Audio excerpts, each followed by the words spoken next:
Good morning friends, समित life maker YouTube channel में आप लोगों का स्वागत है। देखिए दोस्तों, आज के सेशन में हम लोग करने वाले फ्रेंड्स सीटेट का हिंदी दोस्तों, जो कि paper first and paper second दोनों के लिए दोस्तों महत्वपूर्ण रहने वाला है दोस्तों, क्योंकि यह लैंग्वेज पेपर है दोस्तों। देखिए दोस्तों, अगर आप लैंग्वेज फर्स्ट हिंदी रखिए या सेकंड रखिए, दोनों पेपर के लिए दोस्तों ये महत्वपूर्ण रहने वाला है। देखिए दोस्तों, और इसमें दोस्तों हमें स्टार्ट किया अभी पार्ट फर्स्ट इसका स्टार्ट किया हुआ दोस्तों हिंदी शिक्षा शास्त्र वस्तुनिष्ठ प्रश्न। और इसका देखिए दोस्तों, अभी तक में हम लोग टोटल 301 क्वेश्चन खत्म कर चुके हैं दोस्तों। आज जो हमारा होने वाला है फ्रेंड्स, ये 302 नंबर क्वेश्चन स्टार्ट होगा दोस्तों। और अगर आप सीडीपी करना चाहते हैं दोस्तों, सचिन सर के द्वारा जो बुक निकाला गया फ्रेंड्स सीडीपी, वो इसी चैनल पे दोस्तों है, जो कि पूरा बुक हम उसका कंप्लीट करवा चुके हैं दोस्तों। आप लोग वहाँ जाके प्ले लिस्ट में देख सकते हैं। तो स्टार्ट करते हैं दोस्तों हम लोग अपने सेशन को। देखिए फ्रेंड्स, फर्स्ट क्वेश्चन जो हमारा है, इसमें भाषा पढ़ाते समय विद्यार्थियों की प्रतिभागिता पार्टिसिपेशन को बढ़ाने के लिए कौन सा सबसे उपयुक्त उपागम होना चाहिए फ्रेंड्स? देखिए दोस्तों, इसका ऑप्शन नंबर सेकंड सही होगा, संप्रेषणात्मक उपागम, कम्युनिकेटिव अप्रोच दोस्तों, संप्रेषणात्मक उपागम। भाषा पढ़ाते समय विद्यार्थियों की प्रतिभागिता को बढ़ाने के लिए कौन सा सबसे उपयुक्त उपागम होना चाहिए फ्रेंड्स? ये होगा संप्रेषणात्मक उपागम दोस्तों। देखिए दोस्तों, इसका सोल्यूशन है कि भाषा पढ़ाते समय शिक्षार्थियों को आपस में कम्युनिकेट अंतःक्रिया बातचीत करने के भरपूर अवसर प्रदान करना चाहिए। छात्र संप्रेषण के माध्यम से समूह में अपने विचारों को रखते हैं, जिससे वे भाषा जल्दी सीखते हैं और कक्षा में एक्टिव रहते हैं। संप्रेषणात्मक उपागम के माध्यम से प्रत्येक बालक की प्रतिभागिता सुनिश्चित करने के लिए प्रत्येक बालक को बोलने के समान अवसर देना चाहिए। नेक्स्ट क्वेश्चन देखिए दोस्तों, यदि शिक्षक सभी बच्चों की अधिगम शैली को ध्यान में रखकर शिक्षण करना चाहते हैं तो उन्हें क्या करना चाहिए दोस्तों? तो इसका ऑप्शन नंबर 4 सही होगा दोस्तों। देखिए, विद्यार्थियों की विविधता को संबोधित करने के लिए विविध प्रकार की शिक्षण विधियों टीचिंग मेथड का प्रयोग करना चाहिए दोस्तों। विद्यार्थियों की विविधता को संबोधित करने के लिए विविध प्रकार की शिक्षण विधियों का प्रयोग करना चाहिए दोस्तों। इसका सॉल्यूशन देखिए दोस्तों, प्रत्येक विद्यार्थी में इंडिविजुअल डिफरेंस व्यक्तिगत भिन्नता होती है, अतः शिक्षक को प्रत्येक विद्यार्थी के अधिगम शैली लर्निंग स्टाइल को ध्यान में रखकर शिक्षण कार्य करना चाहिए। इसके लिए शिक्षक को विभिन्न प्रकार की शिक्षण सामग्री का प्रयोग करना चाहिए, क्योंकि सीखने में शिक्षार्थी में भिन्नता होती है। कुछ विद्यार्थी देखकर सीखते हैं तो कुछ शिक्षार्थी सुनकर सीखते हैं, कुछ शिक्षार्थी क्रिया करके सीखते हैं। इसलिए प्रत्येक शिक्षार्थी के अधिगम शैली को ध्यान में रखकर शिक्षण कार्य कराने के लिए शिक्षिका को दृश्य श्रव्य तीनों प्रकार की शिक्षण सामग्रियों का प्रयोग करना चाहिए दोस्तों। नेक्स्ट क्वेश्चन देखिए, निम्नलिखित में से किस शिक्षण शास्त्र पेडागोगी का अर्थ है कि बच्चों के अनुभवों, उनकी बात तथा उनकी सक्रिय भागीदारी को प्रमुखता देनी है? इस प्रकार के शिक्षण शास्त्र के लिए बच्चों के मनोवैज्ञानिक विकास तथा रुचियों को ध्यान में रखकर अधिगम की योजना बनानी चाहिए। देखिए दोस्तों, इसका ऑप्शन नंबर 2 सही होगा दोस्तों, बाल केंद्रित, चाइल्ड सेंटर, बाल केंद्रित। देखिए दोस्तों, बाल केंद्रित शिक्षा में शिक्षा का केंद्र बिंदु बालक होता है और बालक के अनुभव, रुचि तथा आवश्यकता का ध्यान दिया जाता है। बाल केंद्रित शिक्षण में बालक को केंद्र बिंदु बनाकर शिक्षा प्रदान की जाती है और बाल केंद्रित छात्रों के हितों को प्राथमिकता देता है। शिक्षक मार्गदर्शन, सुविधादाता की भूमिका निभाता है। अर्थात बाल केंद्रित शिक्षा बालक की रुचियों को ध्यान में रखते हुए उनके सर्वांगीण विकास हेतु विकसित की गई है दोस्तों। नेक्स्ट देखिए फ्रेंड्स, नेक्स्ट क्वेश्चन है समालोचनात्मक शिक्षा शास्त्र। समालोचनात्मक शिक्षण शास्त्र क्रिटिकल पेडागोगी दृढ़ता से किस बात में विश्वास करता है दोस्तों? समालोचनात्मक शिक्षण शास्त्र क्रिटिकल पेडागोगी दृढ़ता से किस बात में विश्वास करता है फ्रेंड्स? देखिए दोस्तों, इसका ऑप्शन नंबर सेकंड सही होगा, शिक्षार्थियों के अनुभव तथा दृष्टिकोण महत्वपूर्ण है। शिक्षार्थियों का अनुभव तथा दृष्टिकोण दोस्तों महत्वपूर्ण है फ्रेंड्स। समालोचनात्मक साक्षरता क्रिटिकल लिटरेसी समालोचनात्मक शिक्षण शास्त्र अपने सामाजिक, नैतिक आदि पहलुओं से जुड़े मुद्दों पर समालोचनात्मक तरीके से चिंतन मनन के अवसर प्रदान करती हैं। अर्थात इसमें छात्र को विषय के विपरीत वाले दृष्टिकोण से परिचित करवाया जाता है। इसमें छात्र पाठ्य सामग्री के गुण एवं दोष दोनों पक्षों पर अपने विचार रखता है।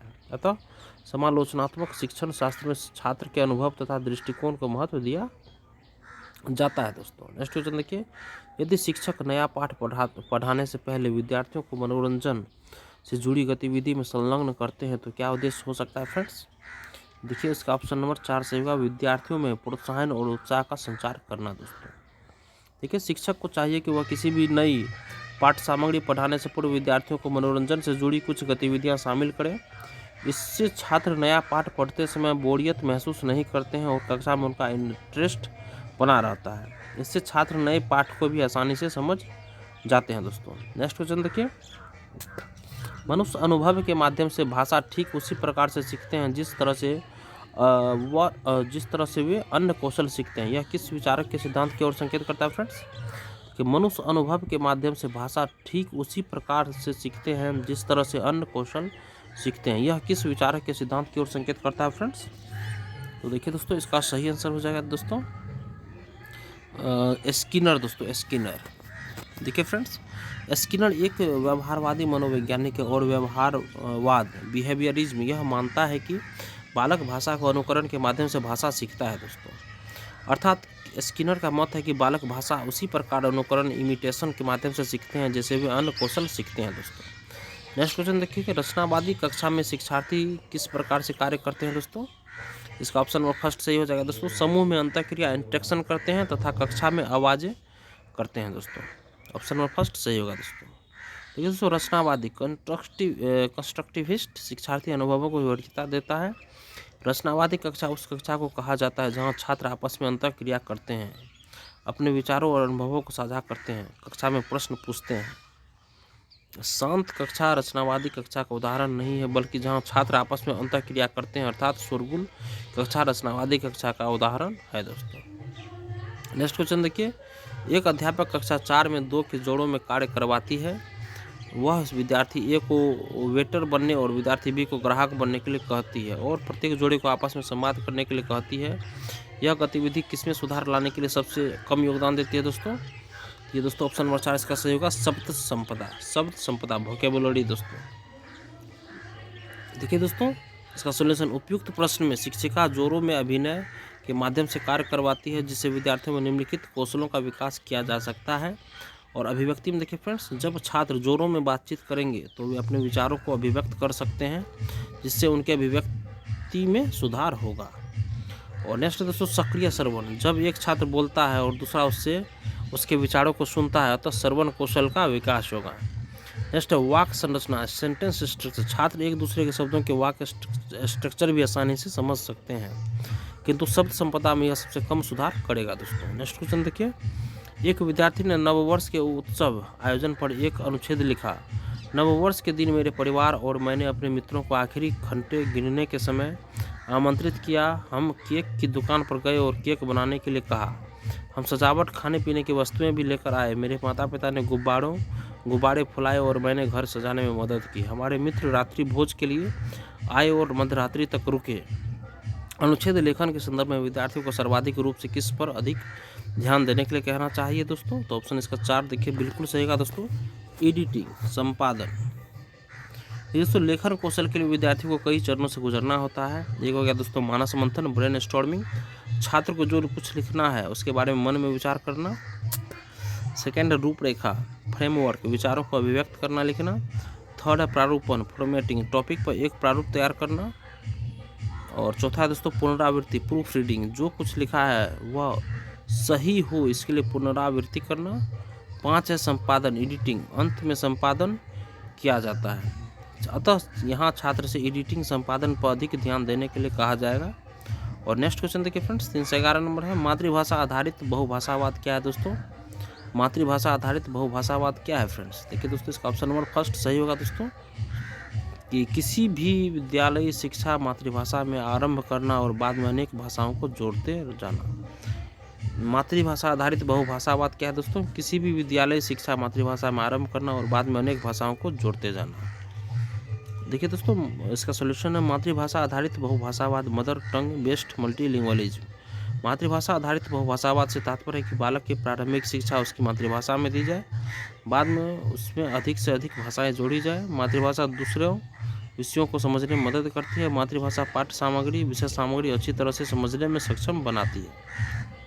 NCF 2005 के अनुसार प्रारंभिक वर्षों में पढ़ाई का माध्यम मातृभाषा होनी चाहिए दोस्तों। नेक्स्ट क्वेश्चन देखिए, कक्षा 5 की एक अध्यापक 5 या 6 शब्दों वाले 5 वाक्यों का श्रुतलेख करवाती है।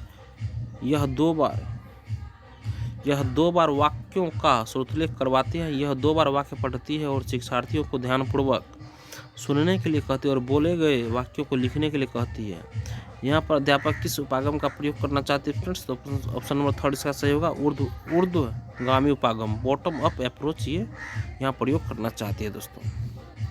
देखिए दोस्तों, श्रुतलेख के लिए ऊर्ध्वगामी, अधोगामी। श्रुतलेख सुनकर लिखना दोस्तों। जब शिक्षिका श्रुतलेख शब्द से शुरू करके वाक्यों पर करवाती है तथा श्रुतलेख ध्यान से सुनकर पढ़कर जैसा कहा गया उसी प्रकार सेम टू सेम लिखने के लिए कहती है, यह बॉटम अप ऊर्ध्वगामी के अंतर्गत आएगा दोस्तों।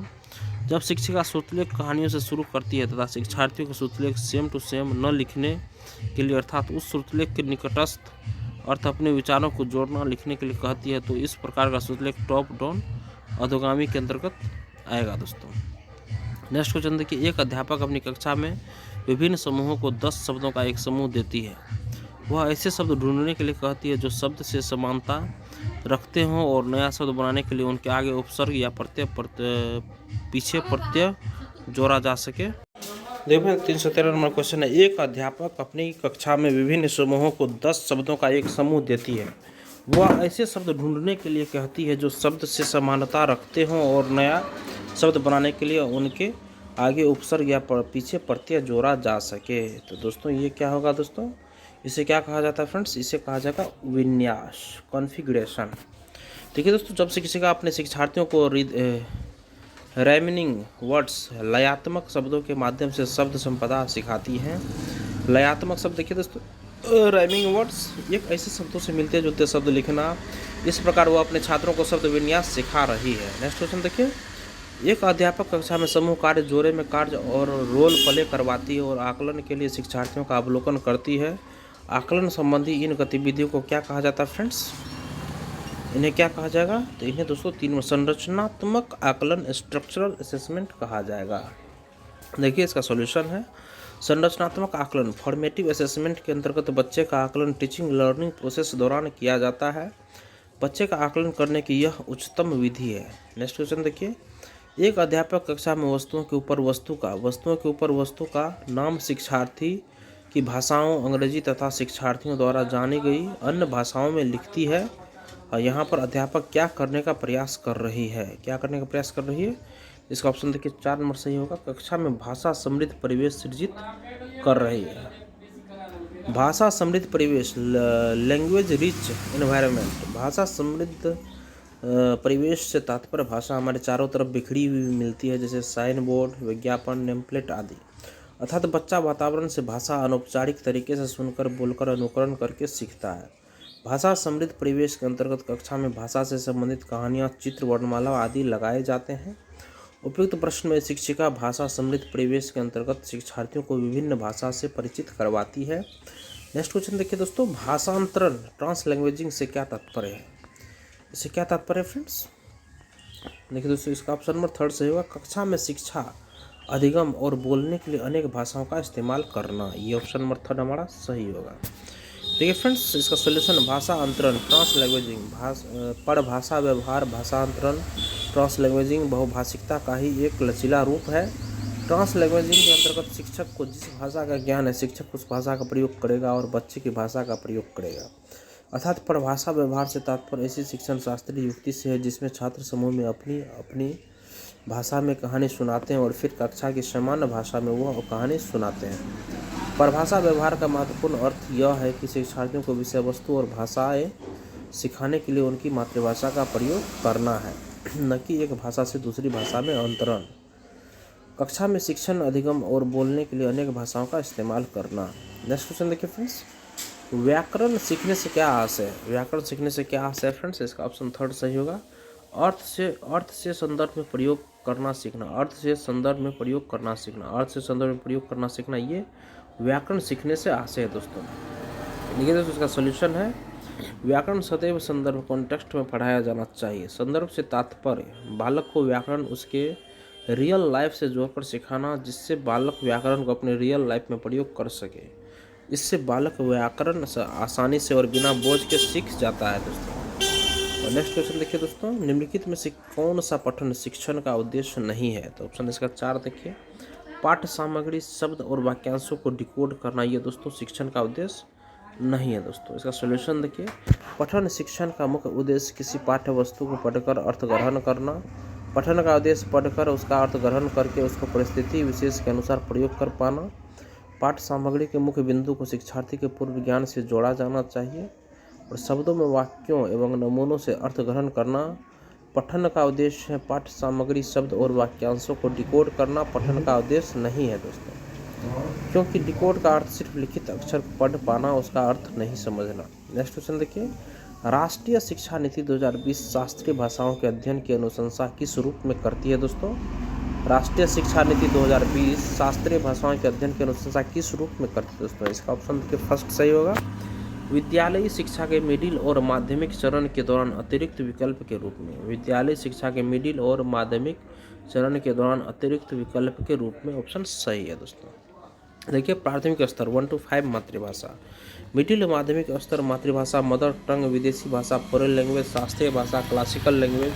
शास्त्रीय भाषा को प्राचीन भाषा के नाम से भी जाना जाता है दोस्तों। जैसे देखिए, अभी तक में शास्त्रीय भाषा जो फ्रेंड्स तमिल, तेलुगु, कन्नड़, उड़िया, मलयालम, संस्कृत, ये सब है दोस्तों।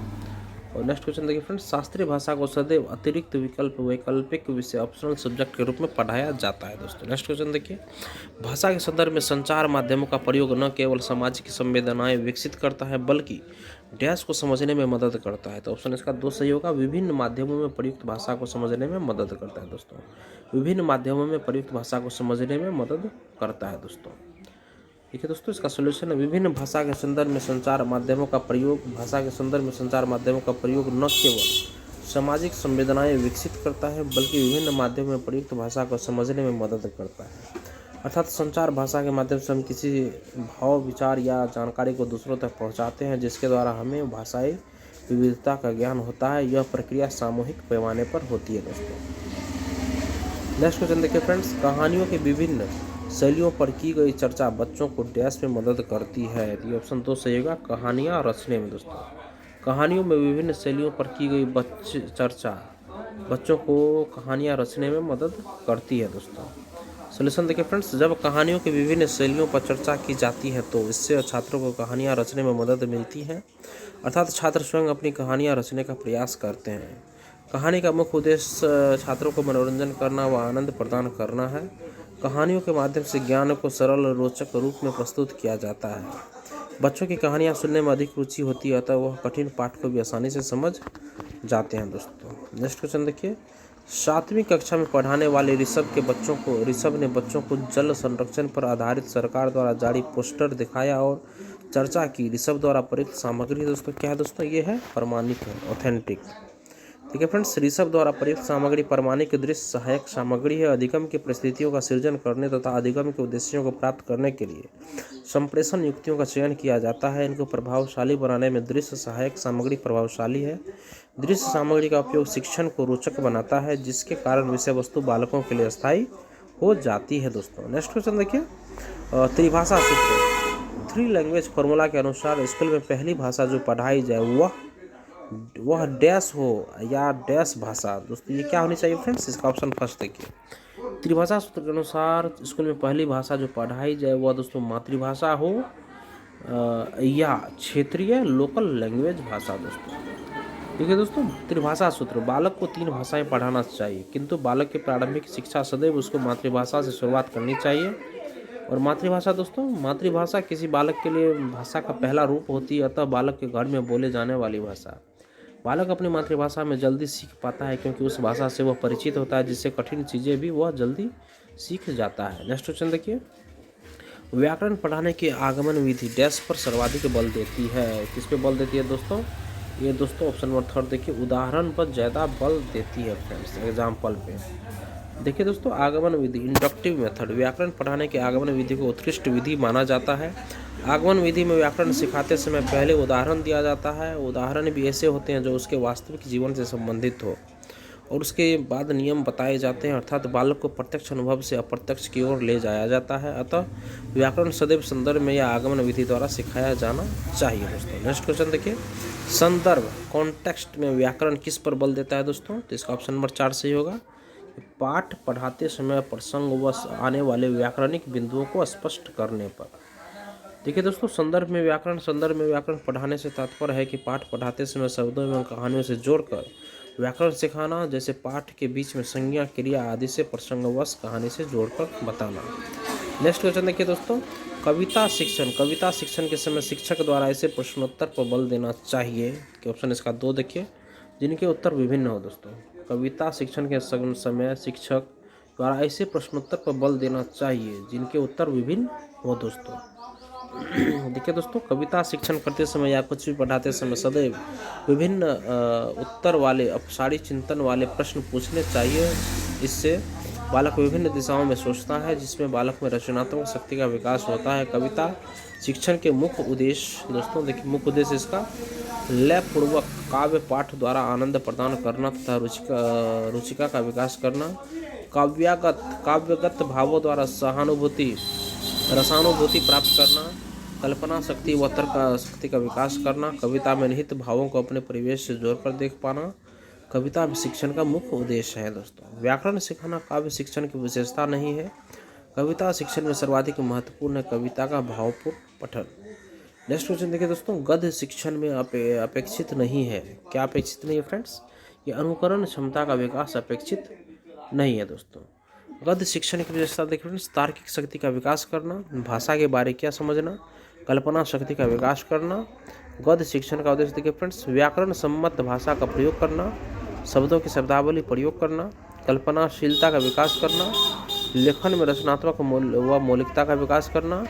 गद्य शिक्षण के अंतर्गत व्याकरण का प्रयोग किया जाता है। अनुकरण क्षमता का विकास देखिए फ्रेंड्स, गद्य शिक्षण में अपेक्षित नहीं है, अर्थात गद्य शिक्षण लेखन में रचनात्मक पर आधारित है दोस्तों। नेक्स्ट क्वेश्चन देखिए, प्रत्येक भाषा शिक्षक को इस बात की जानकारी जरूर होनी चाहिए कि उसकी कक्षा के बच्चों की डैश पृष्ठभूमि क्या है दोस्तों। देखिए दोस्तों, क्या उसको दोस्तों हर नंबर देखिए भाषिक व सांस्कृतिक पृष्ठभूमि क्या है दोस्तों, ये होना चाहिए फ्रेंड्स। प्रत्येक भाषा शिक्षक को बालक की भाषाई या सांस्कृतिक पृष्ठभूमि की जानकारी होनी चाहिए दोस्तों। और क्योंकि भाषा शिक्षण वह प्रक्रिया माध्यम है जिसके द्वारा इस बात पर बल दिया जाता है कि बालक भाषा कैसे सीखता है, बालक को पढ़ना लिखना कैसे सिखाया जाए, जिससे वह समझ के साथ भाषा प्रयोग कर सके। इसलिए एक शिक्षक को यह ज्ञान होना चाहिए कि कक्षा के प्रत्येक बच्चे की भाषाई व सांस्कृतिक पृष्ठभूमि क्या है, जिससे वह प्रत्येक बच्चे को प्रभावशाली ढंग से भाषा सिखा सके दोस्तों।